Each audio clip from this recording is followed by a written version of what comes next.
Hello बच्चों, most welcome. History के most important model paper मैं आपके लिए लेकर के आ रहा हूं और अब इसमें हम चैप्टर वाइज करने वाले हैं। बहुत कम समय में, सिर्फ 2 से 3 मिनट में मैं हर चैप्टर का आपको रिवीजन करा रहा हूं और शानदार रिवीजन रहेगा। ध्यान रखना, परीक्षा में आने वाले हैं। जो क्वेश्चन हम लाइव क्लास में लेने वाले थे उसका मैं रिकॉर्डेड आपको अवेलेबल करा रहा हूँ, तो आप पूरी क्लास को देख लेना, ज़्यादा समय नहीं लगेगा, लेकिन प्रश्न परीक्षा में निश्चित रूप से मिलने वाले हैं, जैसा हिंदी साहित्य में मिला था। आइए शुरू करते हैं, एक एक करके फटाफट से आंसर भी इसमें दिए हुए और पीडीएफ मैं आपको टेलीग्राम और व्हाट्सएप ग्रुप पे शेयर कर दूंगा, वहां से आप इसे देख लेना। तो पहला प्रश्न देखो दिया हुआ है, हड़प्पा सभ्यता से लेंगे हम टोटल।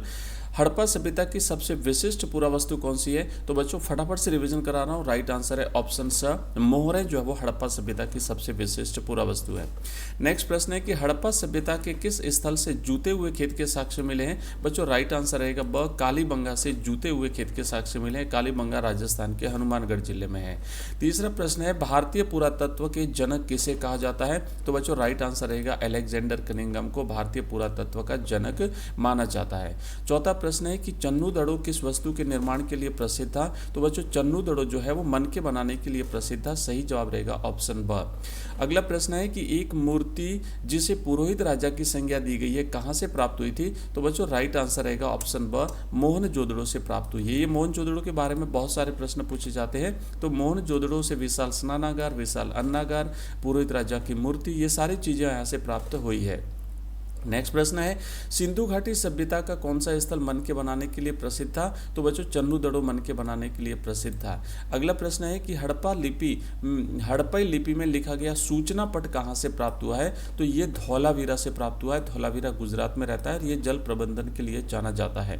नेक्स्ट प्रश्न है विशाल स्नानागार जो मोहनजोदड़ो से मिला है का सामान्य उपयोग कहाँ किया जाता था? तो विशाल स्नानागार बच्चों विशेष अनुष्ठानिक स्नान के रूप में, मतलब कोई विशेष फंक्शन होता था, आयोजन होता था, तो उस समय सामूहिक स्नान के लिए इसका उपयोग किया जाता था। सही जवाब रहेगा ऑप्शन ब। नेक्स्ट प्रश्न है कि मेसोपोटामिया के लेख में उल्लेखित मेलुहा किस स्थल को कहा जाता है? तो बच्चों सही जवाब रहेगा मेलुहा हड़प्पाई चित्र के लिए प्रयोग किया जाता था। वहां के ग्रंथों में मेलुहा शब्द का प्रयोग मेलुहा है। मेलुहा का मतलब होता है नाविकों की भूमि, तो वो है हड़प्पाई क्षेत्र।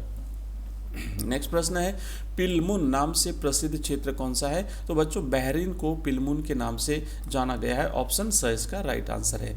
आइए कुछ कर लेते हैं रिक्त स्थान वाले प्रश्न। 11वां प्रश्न लिखा हुआ है कि प्राचीन भारत के प्राचीन वनस्पति के अध्ययन के विशेषज्ञ होते थे, उन्हें क्या कहते थे? तो उन्हें वनस्पति विशेषज्ञ कहते थे। अगला प्रश्न है कि हड़प्पा सभ्यता के सबसे लंबे अभिलेख में कितने चिन्ह प्राप्त हुए हैं? तो हड़प्पा सभ्यता के सबसे लंबे अभिलेख में 26 चिन्ह प्राप्त हुए हैं। मैं थोड़ा सा पढ़ लेता हूँ इसको। हड़प्पा सभ्यता के सबसे लंबे अभिलेख में 26 चिन्ह थे। यह अभिलेख मोहनजोदड़ो और हड़प्पा से मिले अभिलेखों के अध्ययन से ज्ञात हुआ है।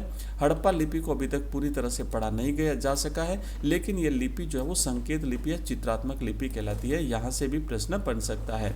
नेक्स्ट प्रश्न है जॉन मार्शल ने रिक्तिस्तान में सिंधु घाटी में एक नई सभ्यता की खोज की घोषणा की थी। तो 1924 में जॉन मार्शल ने सिंधु घाटी में एक नई सभ्यता की खोज की घोषणा की थी। यह घोषणा उस समय की गई थी जब हड़प्पा और मोहनजोदड़ो के पुरातात्विक उत्खननों से इस सभ्यता के अवशेष प्राप्त हुए थे। इसे बाद में सिंधु घाटी सभ्यता या हड़प्पा सभ्यता के नाम से जाना गया। अगला प्रश्न है हड़प्पा वासी तांबा और सोना मंगवाते थे। तो हड़प्पा वासी तांबा तो बच्चों राजस्थान के खेतड़ी से मंगाते थे और सोना जो है ये दक्षिण भारत से मंगवाते थे। दक्षिण भारत का जो कर्नाटक क्षेत्र है यहाँ से मंगवाते थे। अगला प्रश्न देखो नेक्स्ट है शंख से वस्तुएं बनाने के लिए 2 प्रसिद्ध केंद्र कौन से थे? एक था बालाकोट और दूसरा था नागेश्वर। याद रखना, शंख से बनाने के लिए बालाकोट और नागेश्वर। भारतीय पुरातत्व सर्वेक्षण के डायरेक्टर जनरल रहे किन्हीं 2 पुरातत्ववेत्ताओं के नाम लिखिए। तो एक का नाम था अलेक्जेंडर कनिंघम और दूसरे का नाम था जॉन मार्शल। अलेक्जेंडर कनिंघम भारतीय पुरातत्व सर्वेक्षण के पहले डायरेक्टर जनरल थे और इन्हें भारतीय पुरातत्व का जनक भी माना जाता है। इसके बाद जॉन मार्शल 1902 से लेकर 1928 तक डायरेक्टर जनरल रहे थे और इन्होंने सिंधु घाटी सभ्यता की खोज में महत्वपूर्ण भूमिका निभाई थी।